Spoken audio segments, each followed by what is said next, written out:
Uuwi na kami. Kanina pa si Des na good morning. Hindi ako nakatingin ng cellphone dahil madaming trabaho. Ang dami mo naman dala. Ay, ayoko na magbuklat doon sa ano ko kasi hindi nakalagay. Wala akong cabinet doon. Nakalagay ko sa malita. Tapos ang dami mo, ilang araw lang sa bakasyon. Makakapal ito gawa ng mga ano yan, mga panglamig ba? Hindi kagaya ng pang-init na manipis lang. Ang talon. Isa lang, dalawa. Si Rose ay umalis na sa trabaho. Dalawa lang. Okay lang kung mayroon naman sa malipatan agad. Mahirap kung wala. Papasko pa naman. Ayan. Dapat sinaga na muna niya. Hindi na niya kaya yun. Tinanong ko siya, ay, sabi niya, okay lang daw siya. Lagi na siyang nasa Tagaluto siya doon. Mabait daw ang amo.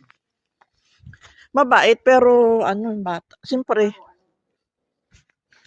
Mabait kaso ang trabaho madami. oo. Ang problema doon kasi paggabi, hindi siya makaano doon.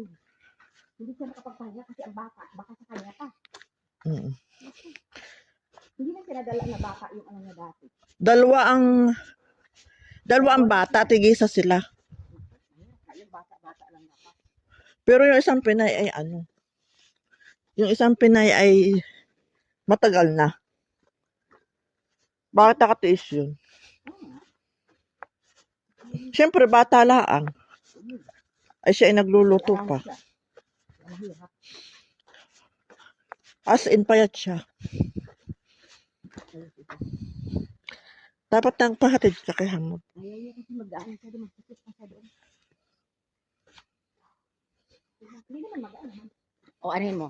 Dayungan mo ako. Yung kabila mo, wala ng palalaman. Hindi mo mabigat.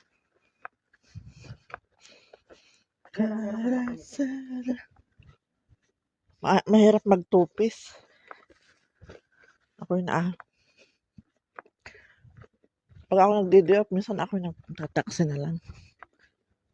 Kasi, Diretso yung 20 doon sa inyo. Ba't mag-ano ka pa? Taxi. naku po, ang punong-puno. Ganun pala to. Tapos pag ng taon po nag-aaway,